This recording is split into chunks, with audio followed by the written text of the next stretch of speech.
All of you.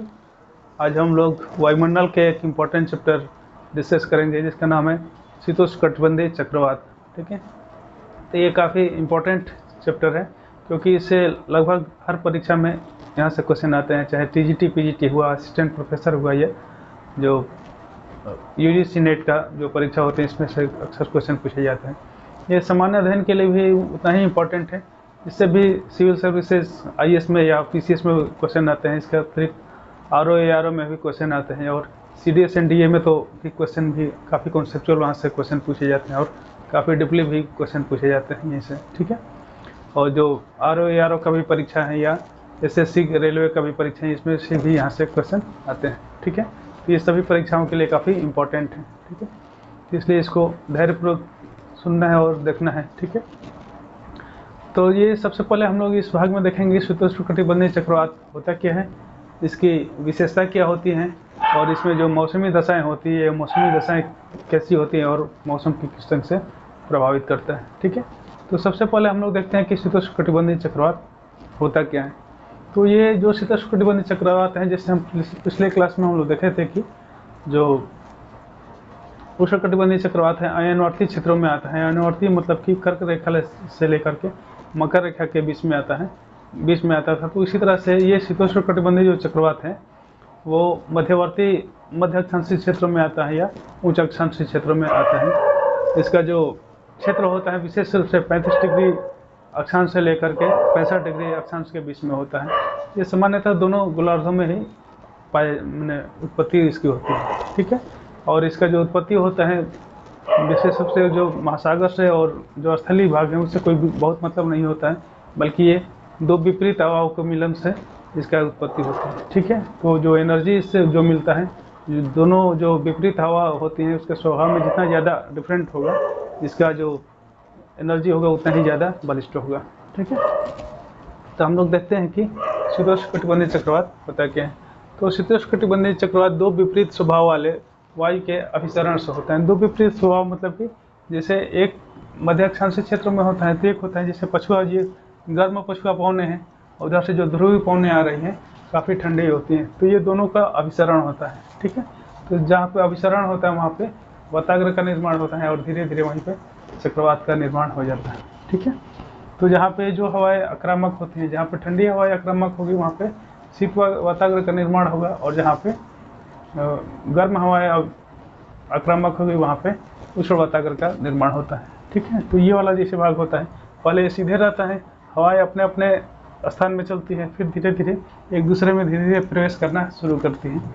ठीक है, तो प्रवेश जब करती है तो जहाँ पे इस वाले भाग पे, गर्म वाले भाग पे शीत वाताग्र का निर्माण होता है, और जबकि जहाँ पे पछुआ पवनें आक्रामक होती है वो गर्म या उष्ण वाताग्र का निर्माण होता है। ठीक है, आगे इसके बारे में हम लोग देखेंगे। पहले देखते हैं यहाँ पे कि, और ये दोनों गोलार्धों में 35 से 65 डिग्री के बीच में होता है, इसकी उत्पत्ति होती है। ये पश्चिम से पूर्व दिशा में ये सामान्यतः चलते हैं। जो महाद्वीप के ये पश्चिमी भाग में इस निर्मित होते हैं और पूर्वी भाग में ये विकसित हो जाते हैं। ठीक, इसको कई नामों से भी जानते हैं। इसको वाताग्री गर्त भी कहते हैं, तरंग भी कहते हैं, इसको चक्रवात भी कहते हैं, इसको द्रोणी या इंग्लिश में टफ भी कहते हैं, या इसको लोक की भी संज्ञा देते हैं। ठीक है, अब इसकी विशेषता हम लोग देखते हैं कि विशेषता क्या होती है।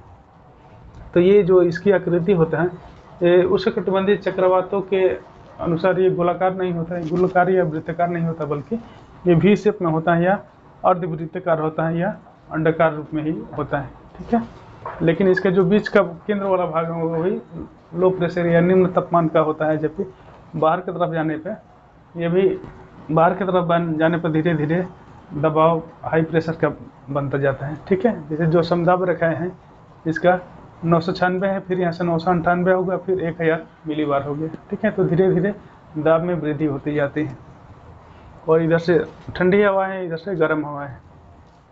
इसका जो व्यास होता है, जो लघु व्यास होता है वो 1040 किलोमीटर होता है, जबकि जो इसका बड़ा व्यास होता है, बड़ा मतलब कि जो मैक्सिमम व्यास होता है इसका 1920 किलोमीटर तक होता है। और जो दाब प्रवणता होता है, जो दोनों वायु जो समदाब रेखाएं होते हैं, इसको जो बीच की जो डिफरेंट होता है दाब प्रवणता, वो 10 से 20 मिलीबार के बीच में होता है। ठीक है, इसकी गति होती है, सामान्य गति होती है 32 किलोमीटर प्रति घंटे की वेग से चलता है, लेकिन जो शीत ऋतु में आती है ये काफ़ी तीव्र गति से चलता है, काफ़ी डिग्री मतलब कि लगभग 48 किलोमीटर प्रति घंटे के वेग से चलता है। लेकिन कभी कभी गति इसकी काफ़ी तूफानी हो जाती है, काफ़ी स्पीड से भी, इससे भी ज़्यादा गति से लगभग 100-150 किलोमीटर प्रति घंटे के वेग से भी ये चलने लगती है। लेकिन सामान्य जो गति होती है ये 32 होती है और शीत ऋतु में 48 किलोमीटर प्रति घंटा होती है। ठीक है, ये उत्तरी गोलार्ध में, जैसे कि उष्णकटिबंधीय चक्रवात में होता था कि उत्तरी गोलार्ध में एंटी क्लॉकवाइज चलती है और दक्षिणी गोलार्ध में क्लॉकवाइज चलती है। ये तो सेम इसी तरह इसमें भी है, इसमें भी उत्तरी गोलार्ध में इसका जो चक्राकार मार्ग है वो एंटी क्लॉकवाइज होता है, जबकि दक्षिणी गोलार्ध में क्लॉकवाइज ही होता है। ठीक है, हवा इसमें चक्राकार मार्ग में चलती है, इसलिए कि वहाँ पे कोरियोलिस फोर्स ज़्यादा होता है। कोरियोलिस फोर्स के कारण ये चक्राकार मार्ग धीरे धीरे बन जाता है, क्योंकि विषुवत रेखा पर कम, विषुवत रेखा से ध्रुव की तरफ जाने पर धीरे धीरे कोरियोलिस फोर्स बढ़ता जाता है, इसीलिए ये वाले भाग पे और ज़्यादा कोरियोलिस फोर्स के कारण से मार्ग इसका चक्राकार हो जाता है। ठीक है, और जो वातागर होता है इसमें 3 तरह के वातागर का निर्माण होता है। जैसे अभी हम लोग डिस्कस कर रहे थे कि यहाँ पे उष्ण वातागर, शीत वातागर का निर्माण होगा, यहाँ पे उष्ण वातागर का निर्माण होगा। जैसे यहाँ पे उष्ण वातागर, शीत वातागर, दोनों जब ये मिल जाएंगे, वातागर मिल जाएंगे तो ये संबोधित वातागर के रूप में निर्माण हो जाते हैं इसका। ठीक है, तो ये इस टाइप का ये वातागर का भी इसमें निर्माण होता है। इसके साथ तो तापमान होता है भिन्न भिन्न भागों में भिन्न भिन्न होता है, अर्थात जैसे कि हम लोग देख रहे हैं कि यहाँ से ठंडी हवाएं आती हैं और यहाँ से गर्म हवाएं जाती हैं। ठीक है, तो इस भाग में काफ़ी तापमान कम रहेगा और इस भाग में गर्म रहेगा। यहाँ पे जो तापमान होता है 0 डिग्री फ़ारेनहाइट होता है, धीरे धीरे तापमान बढ़ते हैं, 0 डिग्री से होता है, इस पर धीरे धीरे बढ़ते बढ़ते यहाँ पे लगभग 50 डिग्री फ़ारेनहाइट तक हो जाते हैं ये गर्म वाले भाग में। ठीक है, जो ग्रीष्म, जो गर्म हवा है यहाँ पे तापमान ज़्यादा हो जाता है। और इसके जो क्षेत्र व मार्ग होता है मध्य अक्षांश से लेकर उच्च अक्षांशों तक होता है, जो इसको जो चलने का जो रास्ता होता है या मार्ग होता है इसको झंझा पथ के नाम से जानते हैं। ठीक है, झंझा पथ। अब देखते हैं कि इसका जीवन चक्र कैसे होता है। जीवन चक्र मतलब कि किस ढंग से इसकी उत्पत्ति होती है और इसका विघटन कैसे होता है। ठीक है, तो सबसे पहले हम लोग यहाँ पे देखते हैं कि जीवन चक्र में जो 2 पहले हवाएं होती हैं कि जो ध्रुवीय पवनें होती हैं और पछुआ पवनें अपने अपने क्षेत्र में चलती हैं। ठीक है, मतलब कि आगे वो लगभग 35 डिग्री के आसपास जो अभिसरण होता है, लेकिन धीरे धीरे एक दूसरे के क्षेत्र में प्रवेश करने लगते हैं। जब प्रवेश करते हैं तो ये थोड़ा सा ये मार्ग होता है इसका थोड़ा बदल जाता है और ये लगभग चक्राकार रूप में होना प्रारंभ हो जाता है। ठीक है, तो ये 4 अवस्थाओं में इसका जो पूरा हुआ है, तो यहाँ पे और ज़्यादा थोड़ा सा जो वक्राकार ये मार्ग हो गया है, यहाँ पे ये वातागर का निर्माण हो गया है, काफ़ी तीव्र वातागर यहाँ पे धीरे धीरे बनते जाता है, जहाँ पे हवाएं जो भी आक्रामक हवाएं होगी वो भी उस वातागर का निर्माण हो जाएगा। यहाँ पे हवाएं शीत वातागर हैं, तो शीत हवाएं ज़्यादा आक्रामक है, जैसे शीत वातागर का निर्माण हुआ, जबकि यहाँ पे उष्ण वातागर का निर्माण हुआ। ये पूरे क्षेत्र में शीत जो ठंडी पवनें का ही है, जबकि इस भाग में जो उष्ण पवनें हैं, पछुआ पवनें, गर्म पवनें हैं, ये वाले भाग में गर्म पवनें ही होती हैं।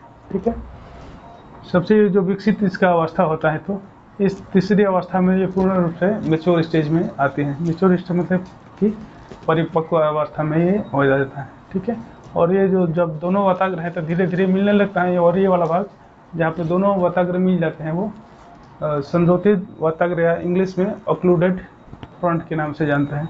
ये वातागर मिल जाता है और धीरे धीरे यहाँ के जो गर्म हवाएं होती है ऊपर उठ जाती है। ठीक है, जैसे इस भाग में दिखाया गया है कि पहले ये ठंडी हवाएं थी, ये पहले भाग था ठंडी हवा का था, इधर गर्म हवा का था, लेकिन जो दोनों हवाएं आपस में मिलने लगती हैं तो ये गर्म वाला भाग है, जो गर्म हवाएं हैं ऊपर उठा दिया जाता है और दोनों तरफ ठंडी हवाएं विकसित हो जाती हैं।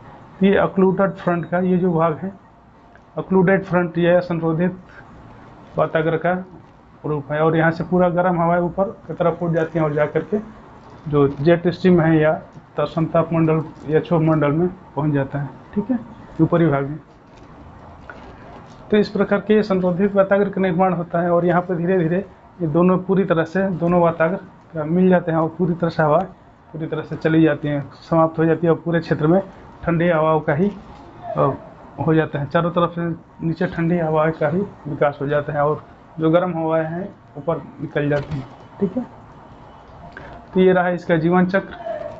अब देखते हैं कि इसमें मौसमी दशाएं क्या क्या होती हैं। ठीक है, मौसमी दशाएं, तो मौसमी दशाएं जो, जैसे हम लोग चक्रवात के बारे में जानेंगे, शीतोष्ण चक्रवात के बारे में, कि इसमें प्रत्येक भाग में कैसे कैसे होते हैं, तो उसके अनुसार मौसम भी धीरे धीरे इसमें परिवर्तित होता रहता है। ठीक है, तो ये जैसे ये पूरा चक्रवात का सेट है, जैसे ये इधर उष्णवाताग्र है। ठीक है, ये वाला भाग है उष्णवाताग्र है, और इधर वाला भाग शीतवाताग्र है, जो ये वाला भाग होता है। ठीक है, ये शीतवाताग्र है, ये उष्णवाताग्र है। ये पूरा जो चक्रवात वाला भाग है, पूर्व, ये पश्चिम से पूर्व की तरफ चलता है इधर से, तो जो पहले पड़ेगा उसका मौसम अनुभव करेगा आदमी, उसके बाद से जो पड़ेगा आगे धीरे धीरे जैसे जैसे आगे आगे बढ़ते जाएगा, वैसे जैसे उस टाइप का मौसम उस स्थान पे होता जाएगा। ठीक है, तो जो सबसे पहले ये पड़ेगा, ये तो उष्णवाताग्र पड़ेगा। इसके बाद से ये बीच में जो वाला भाग होता है, गर्म प्रदेश होता है, तो ग्रीष्म वृत्तांश के नाम से जानते हैं। ठीक है, ग्रीष्म वृत्तांश या वार्म सेक्टर, इसको इंग्लिश में बोलते हैं, वार्म सेक्टर बोलते हैं। ठीक है, उसके पश्चात ये शीतवाताग्र आएगा। इसके पश्चात जो इधर वाला भाग होता है, तो ये शीत वृत्तांश के रूप में होता है। ठीक है, इसी चीज़ को ये 3 डायमेंशन के रूप में यहाँ पे दर्शाया गया है। तो हम लोग यहाँ देखते हैं कि पहले ये उष्णवाताग्र होता है, ये हवाएं पूरा चक्रवात इधर जब जाएगा, तो पश्चिम से पूर्व की तरफ जाएगा, तो पहले उष्णवाताग्र आएगा, तो यहाँ पे जो आदमी खड़ा होगा या स्थान होगा, वहाँ पे उष्णवाताग्र का अनुभव होगा, और उसमें जो मौसमी दशा होती है वो उसको महसूस होगा। उसके पश्चात ये उष्णवृत्तांश आएगा। ठीक है, उष्णवृत्तांश मतलब कि यहाँ पे, उसके पश्चात ये शीतवाताग्र गया, उसके बाद से शीत वृत्तांश आएगा। तो ऐसे ही करके उसको मौसम का धीरे धीरे अनुभव होता है। अब हम लोग देखते हैं कि शीतवाताग्र में या उष्णवाताग्र में या उष्णवृत्तांश में क्या क्या होता है। ठीक है, सबसे पहले हम लोग देखते हैं कि जब चक्रवात का आगमन होता है तो वायु काफ़ी शांत हो जाता है। ठीक है, जो बैरोमीटर होता है उसका तो काफ़ी गिर जाता है। ठीक है, तो वहाँ पे शांत स्थिरता हो जाती है, वायु में स्थिरता हो जाती है, मतलब कि वायु का संचलन कम हो जाता है। जो सूर्य और चंद्रमा के चारों तरफ प्रभाव मंडल भी हो जाते हैं। जैसे हम लोग मेघ वाले क्लास में पढ़े थे या बादल वाले क्लास में देखे थे कि जब स्तरीय मेघ होते हैं या पछा मेघ होते हैं, तो उसमें प्रभाव मंडल आ जाते हैं।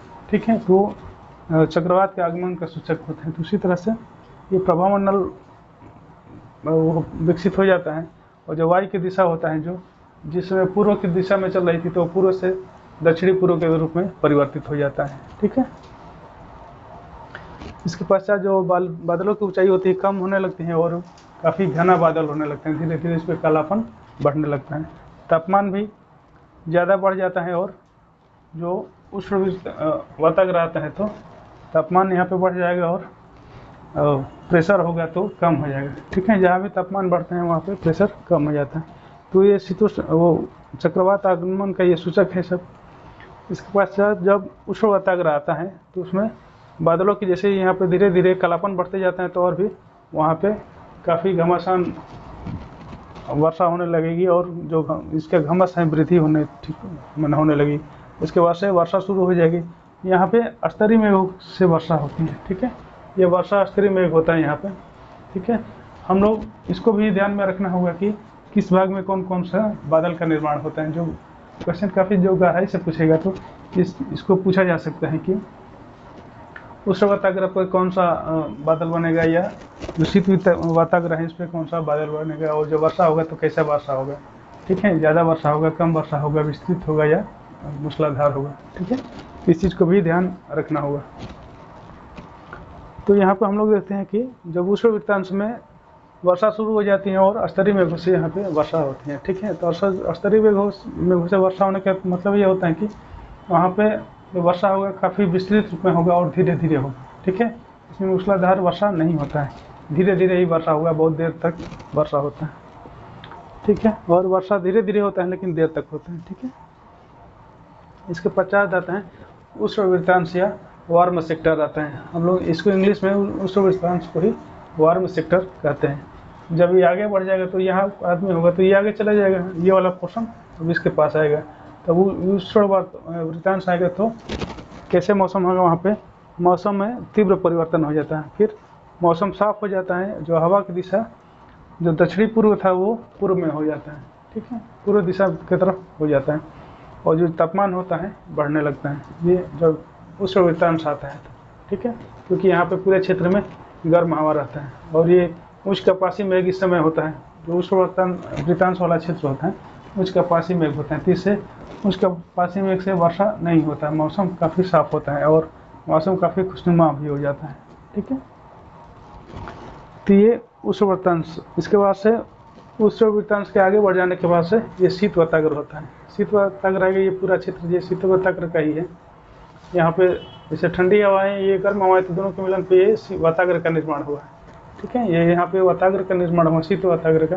तो यहाँ पे मौसमी जो दशाएं होती हैं, यहाँ पे चूँकि ये ठंडी हवाएं यहाँ पर आक्रामक होती हैं और जो गर्म हवा को काफ़ी ऊपर उठा देती हैं, तीव्रता से उठा देती हैं, तो यहाँ पे जो कपासी वर्षा मेघ का निर्माण हो जाता है। और जैसे हम लोग जानते हैं कि कपासी वर्षा में काफ़ी ज़्यादा घनघोर वर्षा करता है और मूसलाधार वर्षा इससे होता है। ठीक है, यहाँ पे तड़ी झंझावात भी आते हैं और ओला भी इसमें पड़ता है और काफ़ी ज़्यादा वर्षा होता है। ठीक है, कम समय में वर्षा ज़्यादा हो जाता है। ठीक है, तो कपासी वर्षा मेघ द्वारा। उसके बाद से ये थोड़ी देर में वर्षा करके उसका समाप्त हो जाता है, फिर मौसम साफ हो जाता है। तो इस समय ये जो शीत वाताग्र है, इस समय वर्षा काफ़ी ज़्यादा होता है। ठीक है, तापमान इसका कम हो जाता है, कपासी वर्षा मेघ हो जाता है, इसमें वर्षा घनघोर होता है जबकि कम समय में तीव्र वर्षा होता है। ठीक है, और यहाँ ऊपर वाले भाग में जो शीत वाताग्र का आगे वाला भाग है, इसमें कपासी वर्षा मेघ होता है, जबकि इधर वाले भाग में मध्यस्तरीय जो बादल होता है, मध्यस्तरीय जो बोलते हैं स्टेटस क्लाउड, वो होता है। उसके बाद से पछाव मेघ होता है जो ऊपर वाले भाग में, और ऊपर वाले भाग में साइरो क्लाउड के नाम से जानते हैं, साइरो क्लाउड या पछाव मेघ के नाम से जानते हैं। ठीक है, इससे वर्षा नहीं होता है बल्कि काफ़ी उच्च स्तरीय मेघ है ये। इस प्रकार का जो दशा होता है यहाँ पे आता है, तो धीरे धीरे अब शीत वृत्तांश आ जाता है। इसको गुजर जाने के बाद, शीत वृत्तांश वाताग्र के गुजर जाने के बाद शीत वृत्तांश आता है ये क्षेत्र। जब शीत वृत्तांश आएगा तो ये पछाव मेघ यहाँ पे होगा और वर्षा समाप्त हो जाएगी। ठीक है, जैसे हमें शीत वृत्तांश आएगा तो तापमान में वृद्धि होने लगेगी, मौसम साफ हो जाएगा और हवा की दिशा पश्चिम में हो जाएगी। ठीक है, जब पूरा ये ठंडा क्षेत्र ही बन जाएगा, ये पूरा जो गर्म हवा है काफ़ी उठा दी जाएगी, दोनों जब मिल जाएगा तो जैसे हम लोग इस भाग में देख रहे थे कि दोनों तरफ हवा को पूरा उठा दिया गया है ऊपर, और जो बीच वाला भाग है चारों तरफ ठंडी ठंडी हवा ही हो गई है। जैसे इस भाग में हम लोग देख रहे हैं कि हवा, ये गर्म हवा पूरी तरह से धरातल से उठा दिया गया है, पूरा चला जाएगा, और ये वाले भाग में दोनों तरफ भाग भी ठंडे हवाओं का हो जाएगा। और जो ठंडी हवाएं हैं, जो ध्रुवीय हवाएं पश्चिम की तरफ चलती हैं, तो ये पश्चिम की तरह ही इसका दिशा हो जाएगा, हवा की दिशा। ठीक है, हवा की दिशा पश्चिम हो जाएगा, उसमें विशिष्ट आर्द्रता होती है जो कम हो जाएगी धीरे धीरे। अब ये रहा तो इसकी प्रक्रिया और मौसमी दशाएं रहा। अब देखते हैं कि ये जो शीतोष्णकटिबंधीय चक्रवात है, इसको जो उत्पत्ति में कौन कौन सा सिद्धांत आए हैं उसके बारे में हम लोग देखते हैं। ठीक है, तो सबसे पहले वो एक फिट्जरॉय महोदय थे, वो इससे संबंधित एक सिद्धांत दिए थे, लेकिन अभी जितने भी सिद्धांत आए उसमें कोई भी पूरी तरह से ऑथेंटिक नहीं है। ठीक है, जो लेटेस्ट जो सिद्धांत है वो जेट धारा के सिद्धांत के नाम से जानते हैं। ठीक है, तो उसको हम लोग देखते हैं। इसमें एक वर्कनिच महोदय का ध्रुवीय वाताग्र सिद्धांत भी आया था, जो वाताग्र के निर्माण पर आधारित था। ठीक है, जैसे ये वाताग्र का निर्माण हो रहा है, वो इसी चीज़ को बताए थे कि पछुआ हवा और ध्रुवीय हवा का मिलन होता है। ध्रुवीय वाताग्र सिद्धांत में ये मिलन होता है, उसके बाद से अभिसरण के कारण से धीरे धीरे इसका निर्माण होता है। लेकिन उन्होंने ये नहीं बताया था कि जो गर्म हवाएं होती हैं आखिर जाती कहाँ। यहाँ तक तो बताया था कि गर्म हवाएं ऊपर उठ जाती हैं, लेकिन उसके पश्चात वो हवा का क्या होता है उसके बारे में डिस्कस नहीं किए थे।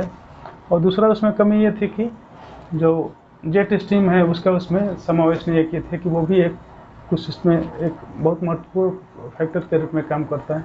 ठीक है, तो जो रिसेंट थ्योरी आई है या लेटेस्ट जो सिद्धांत है वो जेट धारा सिद्धांत के नाम से जानते हैं। ठीक है, तो ये जेट धारा सिद्धांत है वास्तव में इसी का संशोधित रूप है, जो वर्कनिच का जो ध्रुवीय वाताग्र सिद्धांत था, इसके संशोधित नहीं है बल्कि उसका थोड़ा सा अपर रूप है उसका। जो इसकी कमियां थी वर्कनिच के जो ध्रुवीय वाताग्र सिद्धांत में, उसी को ये कमी को पूरा किया है। ठीक है, तो जो जेट धारा के सिद्धांत के अनुसार, जैसे कि हम लोग देखे थे उसमें जेट धारा के संबंध में पढ़े थे, तो जेट धारा हमेशा सर्पिलाकार मार्ग में चलती हैं। ठीक है, जो सर्पिला के ऊपर से नीचे साफ के आकार में इसे चलती है। तो जहाँ पे हवाओं का उत्थान होता है वहाँ पे किस टाइप का स्थान बन जाता है, वहाँ पे चक्रवाती दशा होती है, जबकि जहाँ पे हवाओं का अवतलन होता है वहाँ पे प्रति चक्रवाती दशा हो जाती है। ठीक है, तो उसी तरह से इसमें भी था, जहाँ पे हवाओं का अवतलन होता था वहाँ पे ये इस टाइप के चक्रवात का निर्माण होता था। ठीक है, और जहाँ पे हवाएं मतलब उत्थान होता था वहाँ चक्रवात होता था, जहाँ पर अवतलन होता था हवाओं का जेट स्ट्रीम में, वहाँ पे प्रति चक्रवाती दशा का निर्माण होता था। ठीक है, तो ये इसी कारण से चक्रवाती दशा भी निर्माण हुआ है, जो जहाँ पर हवाओं का अवतलन हुआ है और उत्थान हुआ है या आरोहण हुआ है, वहाँ पे जो चक्रवाती दशा का निर्माण हुआ है, और जो ऊपर जो गर्म हवा है वो जेट स्ट्रीम के साथ ही चली जाती है। ठीक है, तो ये दोनों जो कमियां थी वर्कनीज महोदय का, वो जेट धारा सिद्धांत द्वारा इसको पूरा कर दिया गया। ठीक है, यहाँ का जो गर्म हवा था, जैसे ये गर्म हवा पूरा दोनों ये मिल जाएंगे और क्लूडर फ्रंट के रूप में हो जाएगा, ये दोनों मिल जाने की वजह से। ठीक है, ये मिल जाने की वजह से ये जो वहाँ पर गर्म होगा हवा होगा, यहाँ पर जो चलने वाली जेट स्ट्रीम है वो गर्म हवा उसके साथ निकल जाएगी। ठीक है, और दूसरा जो